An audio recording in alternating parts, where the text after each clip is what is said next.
상식이에요. 자, 또 즐겁게 수업합시다. 편성이잖아. 오늘 책 5번. 내 책으로 나오고 4번이 오니까 내 책으로 들었어. 근데 지금 17번이면 17번. 시간 그 연표 나오는 거 아니야? 아, 그거 뭐 기자랑. 야 연표 나오는 거 몇 번 했어? 그 4번인가 5번인가 뒤쪽이었다. 그 정지용 그거 나오는 거. 자, 그만 시험에 대해서 나중에 얘기합시다. 아, 자, 4단을 펴보세요. 4단을 우리가 좀 하고 저 시간 있으니까 어디냐면요. 4단은 140조. 140쪽 펴보세요.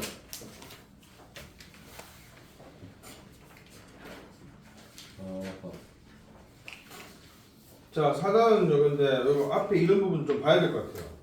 뒤에는 이제 논설문이 한 편 나옵니다. 맞죠? 논설문이. 이건 좀 아무도 안 배운 거네. 배웠어요. 그래? 이거 이거는데. 이것도 읽었어요. 조금 읽었어요. 자, 그러니까 단원 제목이 논증 파악하며 읽기입니다. 맞죠? 단순히 논설문의 내용을 파악하는 게 아니고 거기에 어떤 논증 방식이 논증의 방법이 쓰였는지를 파악하는 거기 때문에 그러면 논증은 무엇이고 또 논증의 방법은 어떤 건지를 우리가 봐야겠죠. 그래서 여기 140쪽과 140쪽 보면 여러 가지 얘기가 나옵니다. 우선은 논증은 무엇인가? 주장을 했어. 그 주장이 정당함을 입증하기 위해 무엇을 제시하는 겁니까? 근거. 이유와 근거를 제시하는 겁니다.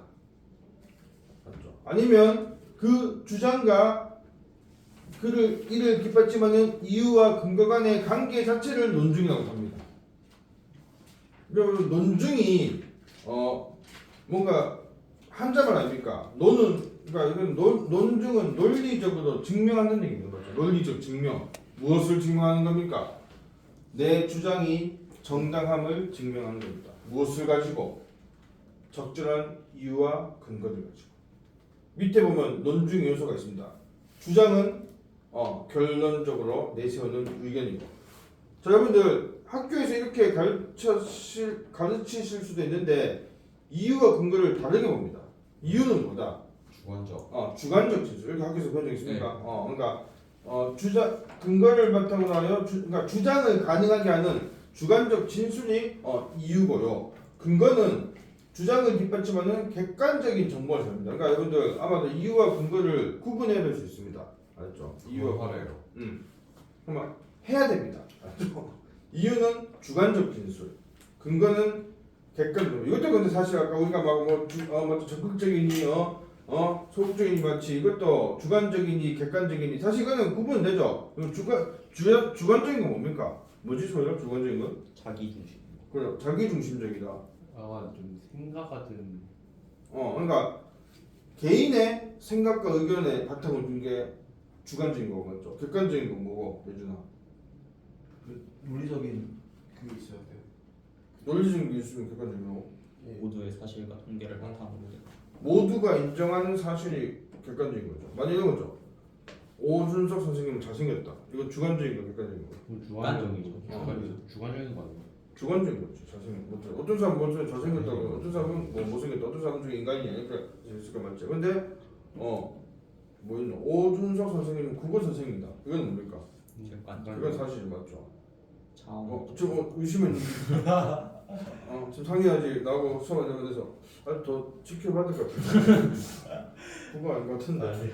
그러면 내가 뭡니까? 내가 뭘 하면 되겠노? 객관적으로 그걸 내가 객관적인 증명하면 근거에 대한 어떻게 해야 되겠습니까? 가장 그래요. 교원자격증 가져면 되지. 맞죠? 졸업증 그러니까 사범대학을 졸업하면 졸업증서와 교원자격증 같이 줍니다. 내가 그걸 보여주면 되잖아. 내 이거 자격증 있다. 이게 뭐 객관적 자료죠. 객관적 근거입니다. 대학교에서도 졸업식 해요? 대학교 졸업식이 가장 좀 크지. 이거 학상. 나는 중고등 학사는 그까지 했는가 뭐 기억. 근데 그걸 그걸 내 입긴 입었어. 근데 그거 다 그냥 빌린 겁니다. 까이니까 그게 몰라 좋은 대학교는 뭐지만 지방 대학교 그냥 까이 묵어놨어. 그냥 곰팡이 핀 거만 그냥 이렇게 다 갖춰서 있는 겁니다. 있고 사진 찍고 다시 또 반납하고 이렇게. 조시하죠. 서울까지는 아니고. 쌤은 가을 때 했습니다. 대학교 나다시피 1학기 때도 할 수 있기 때문에 맞죠. 그래서 쌤이 그 코스모스 조절하는데 코스모스 코스모스 조절. 코스모스. 코스모스가 언제 핍니까? 책 아니 책? 어? 책 뭐가? 코스모스. 그러면 코스모스 꽃. 필 때 졸업한다고. 그러니까 1학기 끝나고도 졸업하지 않. 그러니까 중고등학교는 무조건 딱 뭐고 2월달 졸업하잖아, 맞지? 그런데 대학교는 1학기 끝나고도 8학기 다녔으면 졸업할 수 있잖아. 그럼 8월달 졸업, 8월달. 코스모스가 꽃 이름이에요? 또 진심이야 뭐? 진짜 진심이야 뭐? 꽃 이름이기도 하고 또 우주를 얘기하기도 하죠. 그걸 알고 있었는데. 뭐, 그 우주 그 칼세이건 책 있잖아. 그것도 코스모스인데 코스모스는 꽃이 있잖아. 가을에 피는 거 있잖아. 이게 이런 느낌. 너의 내가 진짜 몰랐던 거야. 내가 잘 그리면 안다. 이런 코스모스 꽃밭대가리. 안 나서 못하겠다. 진짜 구락하지 마. 진짜 아니, 거짓말이지 않는 코스모스 어때? 이거 말이 코스모스 느낌 나지? 와 맞네. 카네이션 아니야 안 해. 써보자. 자, 진짜 이유와 근거를 이유는 주관적 진실, 근거는 객관적 자료입니다. 그다음에 여러분 보세요. 또 하나의 우리가 구분할 거 반론과 반박이 있지. 사실 이런 게 뭡니까? 이것도 역시 우리가 그냥 뭐 같이 쓰죠. 그냥 상대방 의견에 대해서 아닌데 하면 반론 반박을 하자. 근데 반론은 뭡니까? 보세요. 논증을 듣는 이가 제기할 만한 질문이나 반대 의견이고 반박은 그 반론을 듣고 제기할 수 있는 반론에 반응이죠, 맞죠? 그러니까 이런 겁니다, 여러분들. 누가 논증했지? 그럼 그에 대해서 뭡니까? 네. 반론을 펼치는 것도 맞죠? 그다음 뭡니까? 그에 대해서 다시 반박하는 겁니다. 그럼 여러분들 반박은 누가 하겠습니까? 소수자. 논증한 사람이 하겠죠, 맞죠? 맞지? 이 글에도 뭐가 있노? 이 글에도 어떤 설득 전략이 있죠? 예상 반론에 대해서 반박하자, 맞지? 예. 예상 반박에 대해서 반론한다면 바보죠, 맞지? 안 돼. 그러면 그러니까 그 용어를 정확히 써야 됩니다. 여기서 그러니까 이유나 근거, 반론이나 반박을 정확하게 사용해야 됩니다, 그렇죠? 네. 논증의 방법 보겠습니다. 이거는 뭐 중학교 때도 했지? 네. 연역, 기납, 유추, 유비논증 맞지? 연역이 어떻게 하는 겁니까? 일반적 원리나 법칙에 근거해서 구체적인 사실을 결론을 이끌어내는 구조. 그러니까 일반에서 구체적인 것이 연역입니다. 네. 결론의 내용이 그러니까 일반적 원리가 근거기 때문에 결론의 내용이 이미 전제에 포함되어 있죠. 왜냐하면 일반적인 원리 그러니까 시간하면 일반적 원리에서 구체적 사실이기 때문에 구체적인 사실이 그런 이미 일반적 원리에 포함되어 있습니다. 그렇기 때문에 뭡니까? 전제가 참이면 결론은 무조건 참이죠. 이 연역 논중에 가장 아주 많이 보이는 예가 뭡니까? 소크라테스. 그렇지, 소크라테스는 죽는다. 사람은 아니다. 소크라테스는 사람이다. 그럼 사람은 맞다. 맞아요. 사람은 죽는다. 아니 그러면 안 되지. 아. 소크라테스는 사람. 사람이다. 사람은 죽는다. 그래서 소크라테스는 죽는다. 이렇게 맞지? 근데 이상한데? 맞나 이거? 맞아요. 아니다. 모든 사람은 죽는다. 소크라테스는 사람이다. 소크라테스는 죽는다. 이거지. 이게 연역이 맞죠? 맞잖아. 그럼 처음에 모든 사람은 근데 사람은 죽는 거 똑같은 거 같아요. 소크라테스는 듣고. 아니, 사람. 소크라테스는 죽는다. 죽는다. 이게 맞죠? 순서가 순서가 이게 순서가 이게 딱 있습니다. 이걸 어겨도 안 돼요. 논증은 이걸 지켜야 됩니다. 그러니까 이게 일반적인 원리 맞죠? 이게 일반적 원리 아닙니까? 이게 뭡니까? 소크라테스는 특정한 구체적인 결론, 구체적인 사례에 대한 결론이죠. 근데 밑에 있는 거는 뭐예요? 저 위에 이거 그것도 일반적 사실 아니에요? 개별적 사실. 이거는 그냥 아니면 개별적 사실이죠. 소크라테스에 대한 얘기니까. 기남 논증은요 개별적이고 구체적인 사례에서 일반적 원리나 사실을 이끌어내는 거 반대죠. 연역 논증과 반대입니다. 그거 안 읽었다. 연역 논증 세 번째 전제의 건전성이 확보되어야 결론의 타당성이 확보된다. 이것도 그건 뭐냐면 전제가 참이어야 내 말이 맞죠. 전제가 참이어야 결론도 참이라는 얘기입니다. 그럼 이렇게도 표현할 수 있다 이거죠. 기남 논증도 뭐 있었노? 뭐고? 여기 뭐 준석이는 죽는다, 소유도 죽는다, 석회도 죽는다, 상해도 죽는다. 예주인은 이미 죽었다. 그래서 모든 사람은 죽는다 이렇게 되는 거죠. 그건 이제 기남 논증이죠. 그러니까 뭡니까? 기남 논증은 맞지? 그 전제가 맞지? 전제가 개별적인 거기 때문에 전제가 참이라도 결론이 참여할 수 있죠. 왜냐하면 진짜 뭡니까? 죽지 않는 인간이 한 명 있으면 어디 됩니까? 결론은 맞지 않는 거죠. 근데 죽지 않는 인간은 우리가 확인할 수가 없지. 왜냐하면 죽지 않는 걸 어떻게 확인합니까? 죽지 않는 걸 확인할 수 있나? 어떤 사람이 한 500년 살면 죽지 않는 겁니까? 맞네. 오, 좀 철학적이신. 이건 당연한 얘기 아닌가? 이거는 요즘 무슨 말인지 알겠지? 아니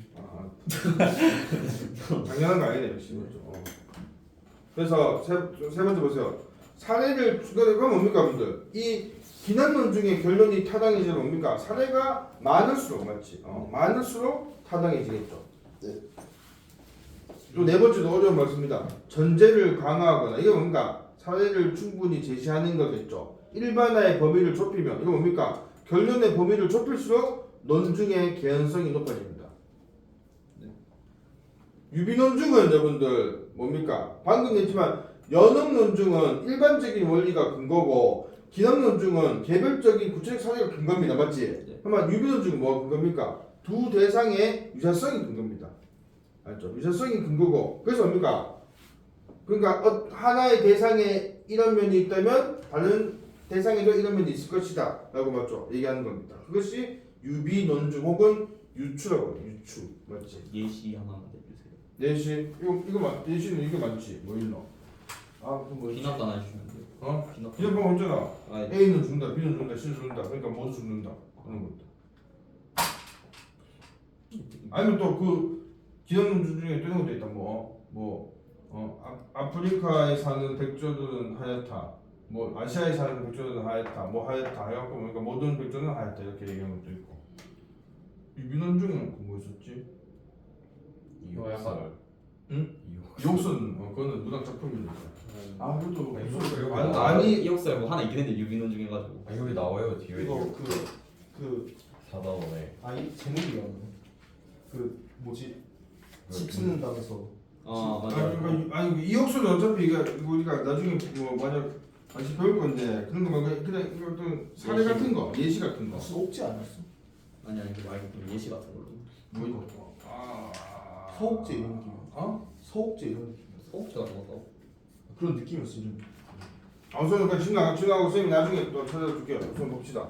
그래서 유사성을 가지고 그러니까 뭔가 유사성이 많고 유사성과 결론의 관련성이 클수록 결론 타당성이 높아진다 이겁니다. 그리고 밑에 논증하는 글의 판단 기준도 여러분들 알아두세요. 세 가지 뭡니까? 신뢰성, 타당성, 공정성입니다.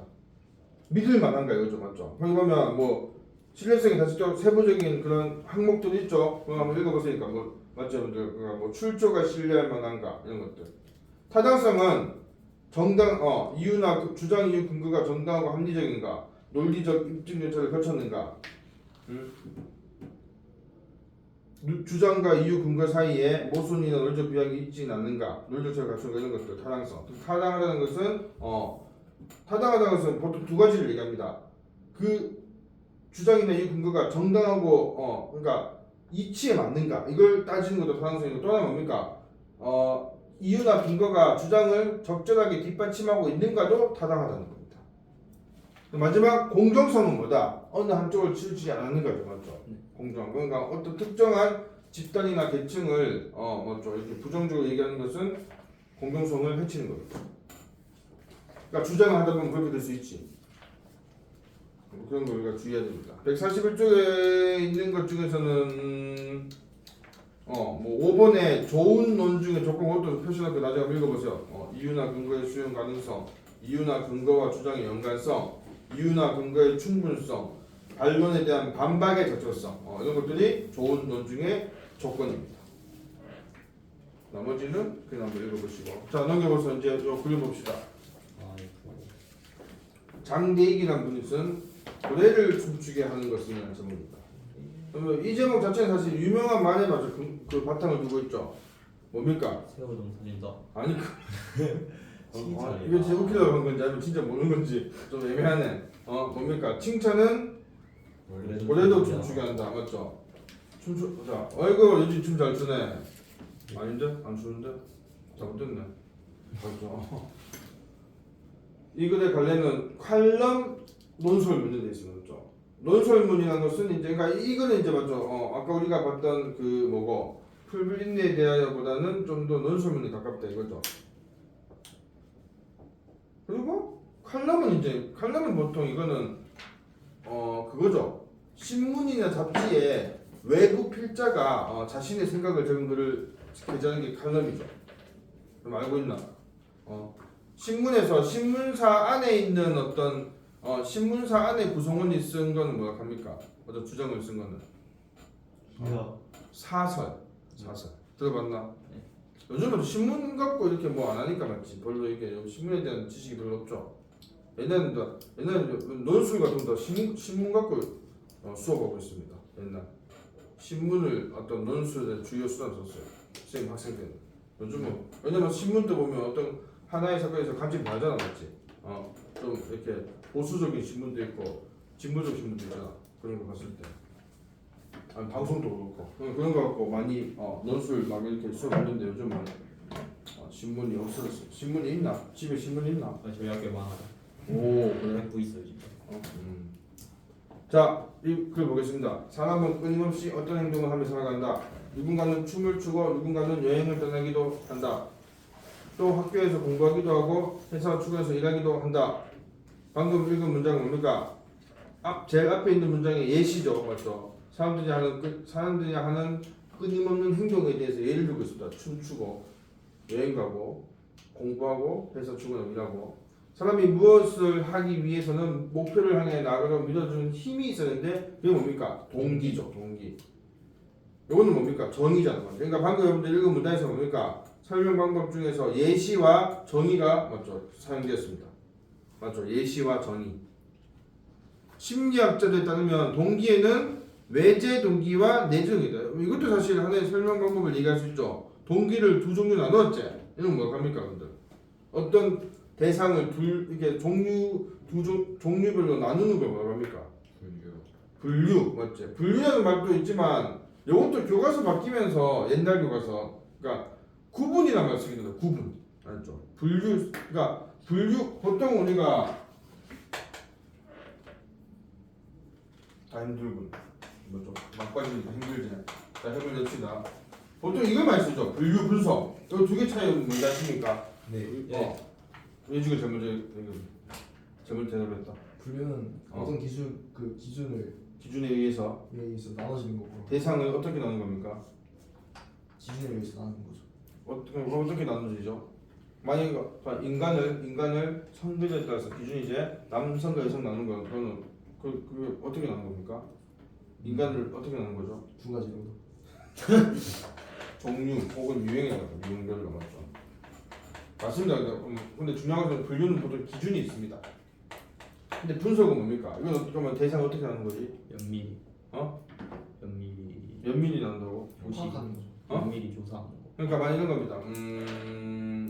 곤충을 머리, 가슴, 배 나누어서 먼저 각각을 얘기하는 것이 분석이죠. 그러니까 분석은 보통 구성 요소를 그 대상을 구성하고 있는 요소로 나누어서 얘기하는 겁니다. 근데 아까 했지만 그러니까 지금 이 교과서 말고 그전 교과서로 바뀌면서 분류 대신 구분이란 말을 씁니다. 그러니까 요 구분이란 말을 쓰는 것도 요거라고 해요. 근데 지금 분류란 말을 또 여러분들 하고 있죠. 그러니까 이게 좀 이렇게 바뀌었는데도 아직 이것도 또 쓰는 선생님도 많고. 하여간 중요한 것은 우리가 설명문, 논설문에서 어떤 대상을 나누어 설명할 때 이렇게 두 가지 방식이 있다는 것입니다. 종류별로 나누는 것은 그러니까 어떤 대상을 종류별로 유형별로 나누는 거고 분석은 뭡니까? 어떤 대상을 마치 분해하듯이 구성 요소별로 나누는 겁니다. 알죠? 만약 자전거를 분류하면 뭡니까? 자전거를 어떻게 분류할 수 있겠노? 자전거. 그러니까 바퀴 수에 따라서 뭐 2발, 3발, 4발, 뭐 5발도 있나? 네. 5발 뭐 있는데 5발도 있다고. 외발도 있죠. 외발 맞죠? 이렇게 그럼 자전거 뭡니까? 분석은 어떻게 합니까? 하나의 자전거를 뭐 핸들, 안장 이렇게 맞죠? 나눠서 맞죠? 하나는 설명할 수 있죠. 그건 분석입니다. 알죠? 분류와 분석 혹은 구분. 근데 이거는 그러니까 분류 혹은 구분이겠죠. 동기를 둘로 나누었습니다. 종류별로 맞지. 외적 보상을 받으려고 어떤 행동을 한다면 외적 동기에 의한 것이다. 공부를 열심히 하면 부모가 선물을 준다는 말을 듣고 아이가 그렇게 행동한 경우 그 아이의 행동은 외제 동기가 작용한 것이다. 그러니까 여기서는 외적 보상이 뭡니까? 선물이죠, 맞죠? 선물. 이런 거 뭐 많이 하지 맞죠? 요즘 같으면 뭐 맞죠? 아이패드 한 개 걸고 등급 올려라 어때? 한번 올리나? 있어서 안 올려요. 있어서 안 올리는. 네, 그걸로 올리는 게 아니라 그냥 다. 플스. 그게 아니라 등급은 다 높게 받고 싶은 거 아니에요? 내적 동기 역시 내지 동기. 오. 근데 그런데 얘는 얘 자체를 즐기는 게 아닌가? 근데 그것도 성적을 바라고 하는 거니까. 자, 알겠습니다. 괜히 얘기했다. 자, 뭐 우선 책봅시다. 칭찬은 고리를 중시하다. 이거 이제 말 나왔죠. 칭찬도 그럼 뭡니까? 외적 보상이죠, 맞죠? 그러니까 칭찬을 받기 위해서 춤추는 겁니다. 알죠? 그러면 이것도 역시 막 너무 막 또 뭐하게 하면 됩니다. 그러면 칭찬을 받기 위해서 춤추는 것도 결국 자기가 즐기는 거니까 내적 동기 아니면 이렇게 하면 안 된다는 겁니다. 알죠? 칭찬이라는 외적 보상이 있잖아. 그걸 위해서 하는 거죠. 이 고래가 왜 춤을 춰요? 자, 무시하겠습니다. 반면에 이제 뭡니까? 반면이라는 이 접속어는 앞에서 외지 동기를 설명했으니까 요 뒤에는 이제 뭐 설명한다고 우리가 예측할 수 있겠습니까? 내재 동기겠죠. 좋습니다. 무엇을 할 때 그 과정 자체에 의미를 두거나 자신의 만족감을 위해 어떤 행동을 한다면 그것은 내재 동기가 정한 것이다. 즉 과학이 단지 재미있어서 공부하고 어려운 사람을 돕는 일에 무엇을 느낀다? 보람을 느껴서 봉사하는 것은 내재 동기가 정했습니다. 그러니까 여기서 이것도 예를 든 거고 여기서 그러니까 재미나 보람이 뭡니까? 이게 내재 동기의 얘기겠죠. 맞죠? 재미를 느낀다, 보람을 느꼈다 이런 것들. 그렇다면 우리는 외재 동기와 자 의문문입니다. 맞죠? 이 글 소론 부분의 마지막에 의문문 외재 동기와 내재 동기 중 어떤 것에 따라서 살아야 할까? 이건 뭡니까? 이 질문은 뭐다? 이건 필기합시다. 이 질문은 뭐 어떤 의도가 있습니까? 자, 이 질문은 글쓴이가 말하고자 하는 바에 대해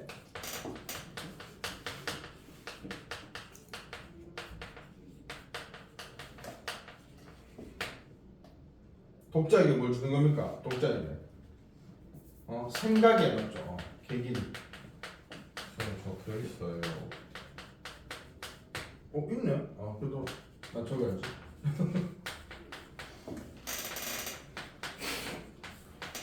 안 적어야지. 여러분들 결론 이미 이 글을 읽어서 알겠지만 이 글의 결론은 뭡니까? 주장은 뭐죠? 어떤 동기에 의해서 행동해야 된다? 내재 동기. 그렇죠. 그러면 이제 봅시다, 여러분들. 밑에 나아달라. 인간이 문제를 해결하는데 동기가 어떤 영향을 주는지 알아보는 실험을 해보자. 실험을 제시했습니다. 우선 창의성을 발휘하는 문제를 아이들에게 풀게 하였다. 보상을 준다는 말을 하지 않고 풀라고 하니 얼마 걸렸습니까?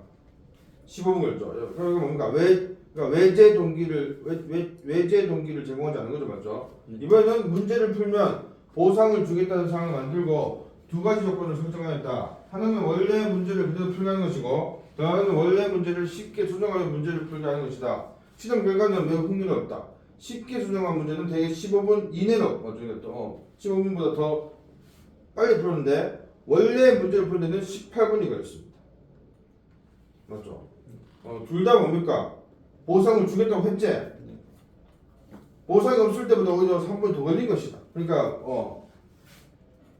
뭡니까? 그러면 우선 이 실험에서 우리가 알 수 있는 건 뭐죠? 그거는 밑에 한번 보겠습니다. 동기에 관한 이 실험은 외적 보상이 쉬운 문제를 푸는 데는 효과적이지만 어려운 문제를 푸는 데는 오히려 방해된다는 사실을 보여준다는 겁니다. 그래서 여러분들 그 다음 문제 보세요. 만일 어떤 회사가 성과급 규정이 있어서 잘 돌아가는 것이라면 역설적으로 쉬운 업무만 해결하는 조직이 있습니다. 이 문장은 그러니까 방금 앞에 실험 실험 결과에 대해서 다시 한번 다른 예에 적용시키는 거죠, 맞지? 그럼 여기서 여러분들 방금 읽은 문장에서 외적 보상이 뭐겠습니까? 성과급이었죠. 성과급 밑줄 긋고 외적 보상이라고 적어주십시오. 그러면 그런 성과급 규정이 있어서 만약 회사가 잘 돌아가면 그 회사는 뭐다? 쉬운 업무만 해결하는 조직이라고 무슨 말입니까, 여러분들? 외적 보상이 어떻다는 얘기입니까? 마이너스. 외적 보상이 어려운 자격증을 같이 봅시다. 여러분들 거기 역설적으로 쉬운 업무만 해결하는 조직일 수도 있다. 밑에 이거 뭡니까? 다시 얘기하면 외적 보상이 어려운 업무 수행을 어떻게 한다는 얘기입니까? 방해한다는 얘기 맞죠?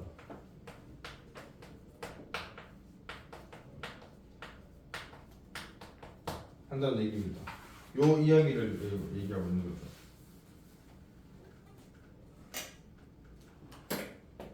자, 그 다음 좀 보세요. 그 다음 문단 넘어가면 외제 동기면 어떤가? 칭찬이든 다른 보상이든 결과만 좋으면 되지 않을까라고 생각할 수 있다. 여러분 이게 뭡니까? 밑에도 적혀있죠. 이건 뭡니까? 이게 그러니까 있지만 이거는 뭡니까? 아까도 했지만 반론과 반박했지?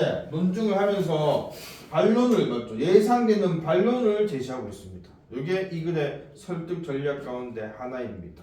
맞죠? 반론을 제시한다. 그러니까 이 반론이에요. 외제 동기면 어떤가? 결과 뭔가 외제 동기라도 결과만 좋으면 좋은 게 아닌가 이거죠, 맞죠? 그게 하나의 반론입니다.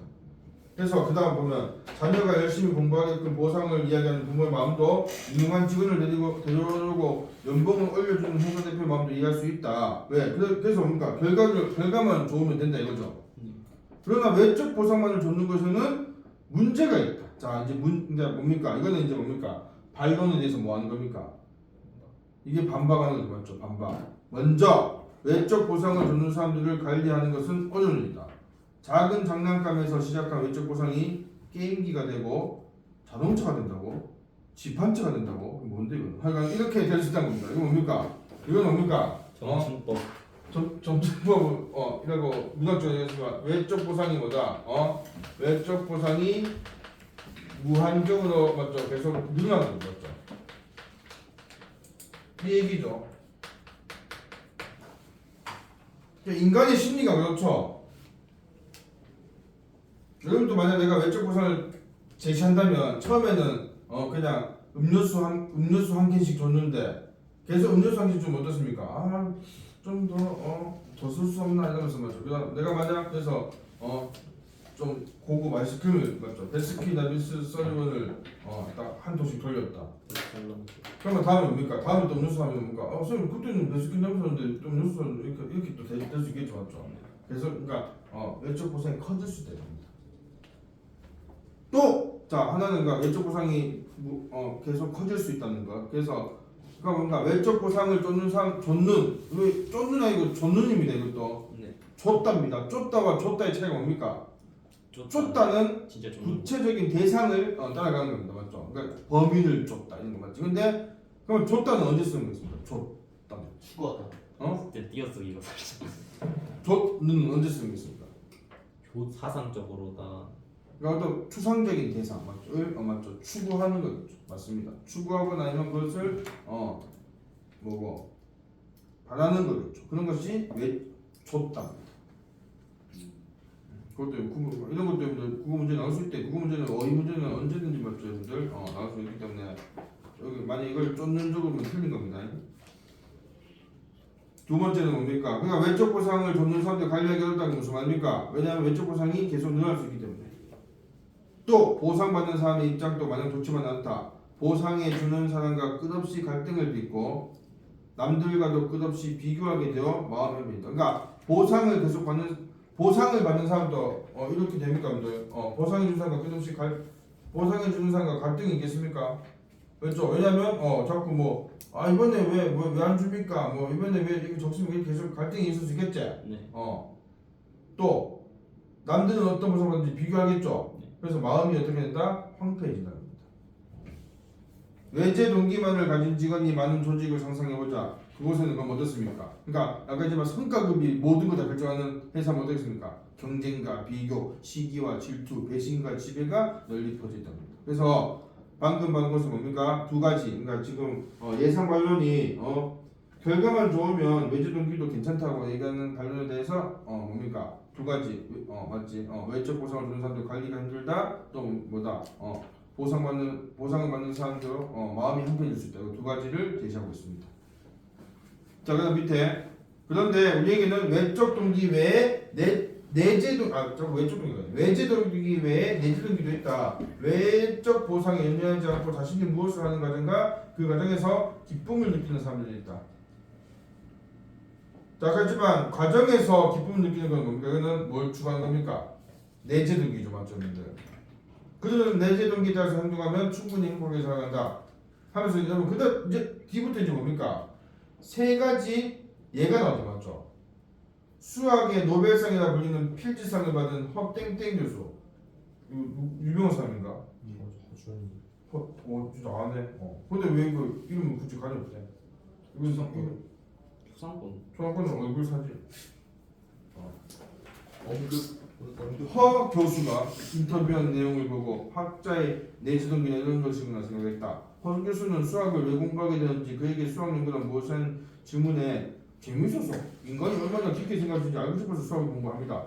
저에게 수학 공부는 마라톤을 뛰려고 매일 근력 운동을 즐기는 것 같습니다. 라고 하였다. 그는 언론에 주목받는 것보다 하루 4시간 정도라도 수학 연구에 몰두하는 것이 인생의 낙이라고 한다. 자, 방금 그 문장에서 외재 동기가 외재 동기에 해당하는 게 뭐겠습니까? 언론에 주목받는 거죠. 그 언론에 주목받는 거, 언론의 주목 밑에 적어서 외재 동기라고 적어주세요. 근데 뭡니까? 인생의 낙이라는 것은 이건 내재 동기겠죠, 맞죠? 그 자체를 즐기는 겁니다. 하루 4시간 수학 공부한다 이거죠. 여러분 어떤 너? 여러분 지금 입장에서 맞죠? 실체. 하루 4시간 수학 자수하는 겁니다. 그렇게 하고 있나? 또 그다음 유명한 물리학자 파인먼. 쌤 이 사람 압니다. 이 사람 잘 읽어봤다. 그 챌린저 그거 아니에요? 챌린저. 챌린저 뭐가 뭔데? 그건 뭐 리처드 파인먼이라고 해서. 리처드 파이만. 리처드 파인먼. 그거 고무가 그거 하는 거 증명했어. 아니. 내가 모르니까. 알았어. 이 사람 그 수필집을 읽어봤어요. 2권짜리. 농담도 잘하는구만 뭐 이거거든. 제목. 농담도 잘하는구만 파인먼 이런 책 있습니다. 진짜 있다. 2권짜리 있다. 농담도 잘하는구만.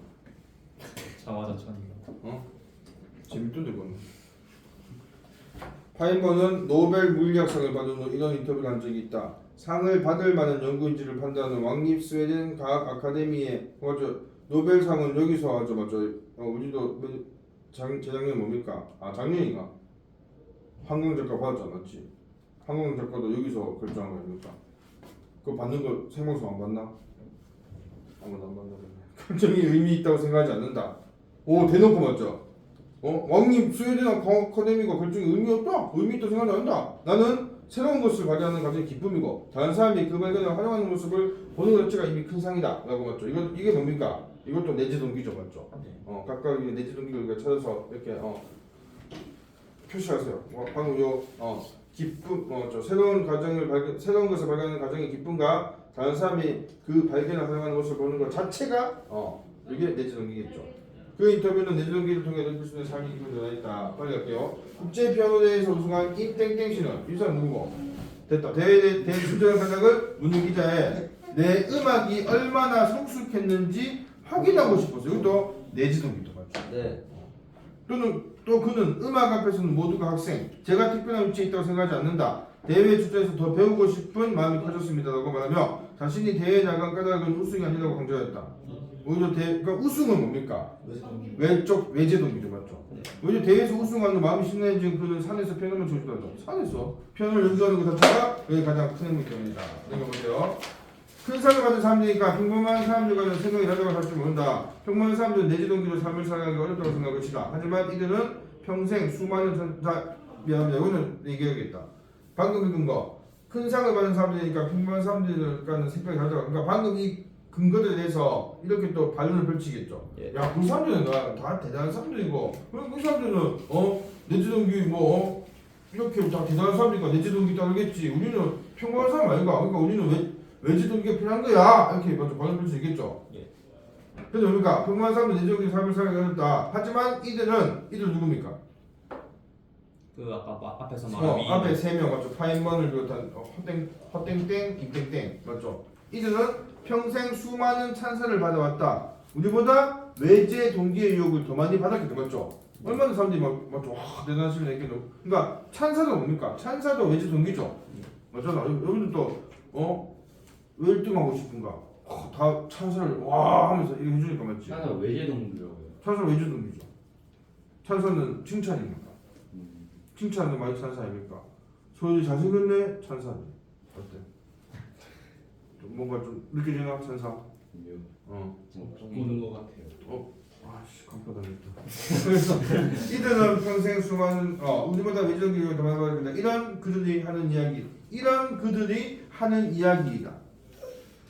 뭐가 이런 그들이 하는 이야기가 뭔가 앞에 있는 그 세 개의 얘기들입니다, 맞죠? 예. 그러니까 그러니까 이론이 뭡니까? 외제 동기의 유혹을 더 많이 받았을 그들이 하는 이야기는 뭐냐면 앞에 이야기들 내재 동기에 의해서 나는 이렇게 각각의 그 성취를 했다는 겁니다.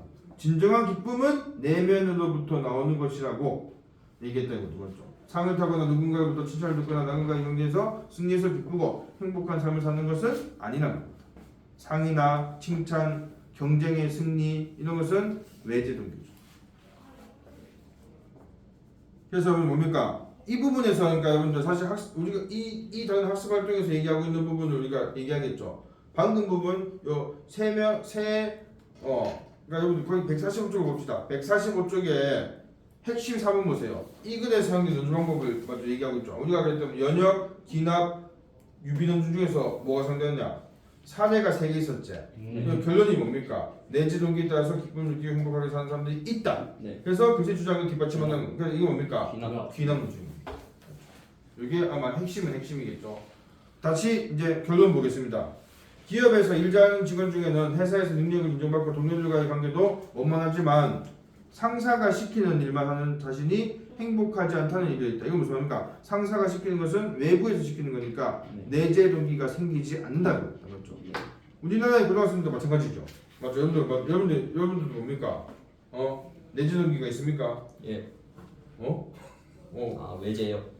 내재 있을 수 있죠. 맞죠. 없다는 거 아닙니다. 아침 일찍 일어나 학교에 가고 오랫동안 수업을 들으면서 맞죠. 그러니까 이렇게 외부에서 자꾸 억압이 있으니까 내재 동기가 생기기 힘들겠죠, 맞죠. 경쟁에도 시달리고 등급 있고 외부의 압력이 아니라 스스로 선택하고 결정해서 행동할 때 내재 동기가 나온다. 이게 중요합니다. 외부의 압력이 아니라 그러니까 방금 위에서 상사가 시키는 일을 하거나 아니면 어떤 정해진 것에 따라서 학교에 가고 오래 수업을 듣고 경쟁에 시달리는 것은 외부의 압력이죠. 그것이 아니고 스스로 선택하고 결정해서 행동할 때 내재 동기가 나온다. 그렇게 살아야 행복해진다. 내재 동기를 등한시한다면 우리는 주변의 시선이나 환경에 휩쓸리는 인생을 살게 되어 불행해진다. 마지막 문장 앞에 거 고래가 진정으로 기쁨을 느끼며 춤을 추게 하려면 자, 이 문장 중요합니다. 조련사의 칭찬이 아니라 바다에서 마음껏 헤엄칠 수 있는 자유를 줘야 한다. 자, 여기서 이 문장에서 조련사의 칭찬은 이건 뭡니까? 이거는 외적 보상이자 맞죠? 이 외적 보상은 외제 동기에 의한 거겠죠. 그러면 그 뒤에 바다에서 어찌고 저찌고 해서 마음껏 헤엄칠 수 있는 자유는 이건 뭡니까? 이거는 자유롭게 살면서 알겠지만 이거 다시 얘기하면 앞에 문제에서 얘기했지만 외부의 압력에서 벗어나서 자유롭게 살면서 내재 동기를 마음껏 발휘하는 삶이죠.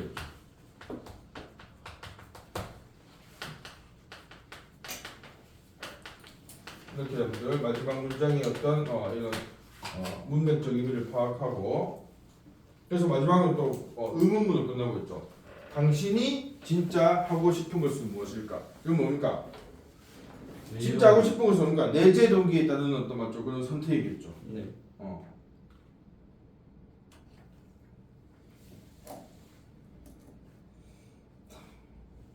자, 맨 밑에 보세요. 130수 맨 밑에 특징 4번 있죠. 요거 줄거 놓으세요.